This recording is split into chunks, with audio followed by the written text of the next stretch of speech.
कत्ल से पहले इस लड़की को कभी देखा था?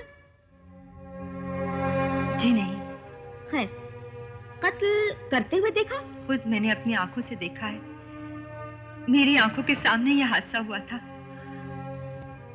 इस लड़की और आपके पति के बीच कोई दुश्मनी थी? सिर्फ इस लड़की के साथ ही नहीं, दुनिया में किसी के साथ उनकी दुश्मनी नहीं थी। उन्होंने कभी किसी का बुरा नहीं किया। That's all, Your Honor. Mr. Vijay, any cross-examination? Yes, Your Honor. Madam, क्या आपके पति के ताल्लुकात सिर्फ आप ही के साथ थे? Objection, Your Honor. इस सवाल का इस मुकदमे से कोई ताल्लुक नहीं है। No, prosecutor. इस सवाल का इस केस से बहुत गहरा ताल्लुक है। Objection overruled. Please proceed, defense lawyer. Thank you, Your Honor. Madam, मैं एक बार और पूछ रहा हूं, क्या आपको अपने पति की सच्चाई पर पूरा विश्वास था? हाँ, पूरा विश्वास था, जैसे एक पुजारन को अपने भगवान पर होता है। इतनी बरसों की शादीशुदा जिंदगी में एक बार भी मुझे उनकी सच्चाई पर कभी शक नहीं हुआ। That's all, Your Honor. Your Honor, हमारे डिफेंस लॉयर के पास अपनी मौकिला को बचाने का एक ही रास्ता है कि वो मुल्जिमा को एक दिमागी मरीज साबित करने की कोशिश करेंगे। लेकिन इन बेचारों को मैं ये मौका हरगिज नहीं दूंगी। My next witness is Dr. Lalita.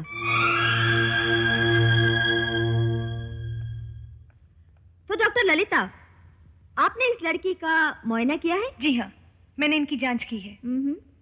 इस लड़की के दिमागी कैफियत के बारे में आपका क्या ख्याल है? इन्हें कोई दिमागी बीमारी नहीं है। हाँ? जिस्मानी और दिमागी तौर पर ये बिल्कुल सेहतमंद है। मुझे इनमें कोई कमजोरी महसूस नहीं हुई। Good. That's all, Your Honor. Any cross-examination, Mr. Vijay? Yes, Your Honor. Doctor Lalita, किस मरीज को दिमागी बीमारी है, इसका फैसला आप कैसे करती हैं? उसकी रोजमर्रा की हरकतों को देखकर या उसकी बीती हुई जिंदगी को टटोल कर? दोनों तरीकों से। अगर बीती हुई जिंदगी में कोई खास वाकया हुआ हो तो जांच करानी पड़ती है, लेकिन संध्या के आज के बर्ताव को देखकर ऐसा पता नहीं चलता कि उसकी जिंदगी में कोई ऐसा हादसा हुआ हो जिसकी वजह से उसके दिमाग पर गहरा असर पड़ा हो। आई सी। डॉक्टर, कभी ऐसा हो सकता है कि इंसान दिखने में तो ठीक ठाक लगता हो, लेकिन कोई हादसा देखकर या कोई खास बात सुनकर या याद आने पर उसका दिमागी तवाजुन बिगड़ जाए और ऐसी हालत में वो कोई उल्टी सीधी हरकत कर बैठे? क्या इसकी गुंजाइश है? हाँ है। उसे ऑब्सेशन कहते हैं। Excuse me? Obsession. Oh, thank you. इस तरह के ऑब्सेशन वाले लोग कुछ देर के लिए अपने होशो हवास गवाकर किसी भी तरह का खतरनाक काम कर सकते हैं। आई सी। एक बात और बताइए डॉक्टर, एक मासूम बच्ची जो अपनी मां को अंधाधुंध प्यार करती हो, अपनी जान से भी ज्यादा चाहती हो, और अचानक एक दिन उसकी आंखों के सामने कोई आदमी बड़ी बेदर्दी से उसकी मां का कत्ल कर दे, क्या वो हादसा उस मासूम के दिमाग पर एक ऑब्सेशन वाला असर पैदा कर सकता है? क्या इस बात की भी गुंजाइश है? हाँ, बिल्कुल गुंजाइश है। बचपन में मां के कत्ल का आंखों देखा वाकया, क्या ये गहरा जख्म बनकर उसके दिमाग पर हमेशा के लिए रह सकता है? हाँ, रह सकता है।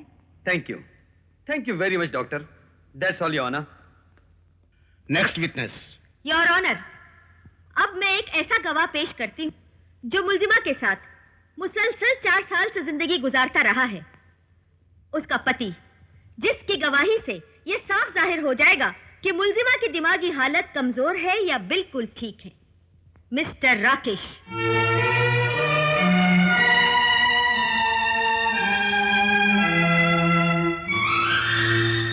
हाँ मिस्टर राकेश, सच सच बताइए, आपकी पत्नी आपके साथ ठीक तरह से रहती थी? नहीं, हर वक्त किसी न किसी सोच में डूबी रहती थी, कोई न कोई मंसूबे बनाती रहती थी। किस तरह के मंसूबे? खून करने के। हर घड़ी उसके दिमाग में यही ख्यालात उभरते थे, और जैसे उसे मौका मिला उसने खून कर दिया। वो मंसूबे बनाती थी, ये आप कैसे कह सकते हैं? 15 साल से सुबह शाम वो जिस मौके की तलाश में थी, आखिर वो मौका उसे मिल गया। अपने मंसूबे को पूरा करने के लिए जाते वक्त उसने मुझे आखिरी चिट्ठी लिखी, और यही इस बात का सबूत है। क्या यही वो चिट्ठी है? हाँ, यही है। और ये रिवॉल्वर आप ही का है ना? जी हाँ, ये रिवॉल्वर मेरा है। Thank you very much. Any cross examination mister defence lawyer? Yes your honour. अब भी वक्त है, केस विड्रॉ कर लो, इज्जत बच जाएगी। मुझे इज्जत नहीं, इंसाफ चाहिए। अपनी इज्जत बचाने की तुम फिक्र करो। हाँ तो मिस्टर राकेश, आपने अपनी पत्नी के इरादे और मंसूबों के बारे में बहुत कुछ बताया। आपने यह भी बताया कि आपकी पत्नी हर वक्त कुछ ना कुछ सोचती थी, या खुद उसने कभी बताया कि वो क्या सोचती थी, क्या मंसूबे बनाती थी? नहीं, इसने कभी कुछ नहीं बताया। जब भी इसे पूछता टाल जाया करती थी, लेकिन हमेशा किसी न किसी परेशानी में उलझी रहा करती थी। ठीक है, आपने उससे किसी डॉक्टर को दिखाया? बहुत से डॉक्टरों को दिखाया और उन सब का यही कहना है कि ये किसी दिमागी परेशानी से बेचैन है और कुछ ही दिनों में खुद ही ठीक हो जाएगी। Please note down this point your honour. बहुत से डॉक्टरों ने कहा कि ये किसी दिमागी परेशानी से बेचैन है। थैंक यू राकेश, ये बहुत ही काम का पॉइंट है। अब एक बात और बताना, क्या उन डॉक्टरों के कहने के मुताबिक संध्या ठीक हो गई? नहीं, ठीक तो नहीं हुई, बल्कि इसकी बीमारी और ज्यादा बढ़ गई है, और इतनी ज्यादा बड़ी है कि इसने बिल्कुल निडर होकर हजारों लोगों के बीच जाकर उसका कत्ल किया है। और अब जबकि यह साबित हो चुका है कि इसका ठीक होना नामुमकिन है, तो मैंने भी एक फैसला कर लिया है। कौन सा फैसला? इसे तलाक देने का।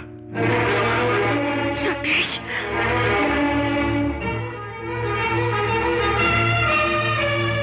शाबाश मिस्टर राकेश, कितना मुकद्दस और अजीम फैसला किया है। Good your honour, she is finished and I am also finished with this witness. The court is adjourned for the day.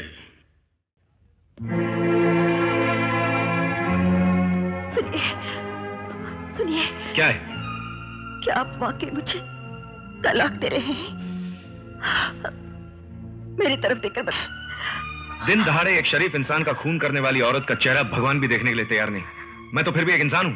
देखिए, मैं एक औरत हूं, और औरत जितनी चाहत से प्यार करती है, उतनी ही अदावत से नफरत भी करती है। सारी जिंदगी अमृतलाल से नफरत की आग में चलती रही, उसी कारण आपको सुख न दे सकी। उसका खून करके मैंने अपने मन के आग को हमेशा के लिए बुझा दिया।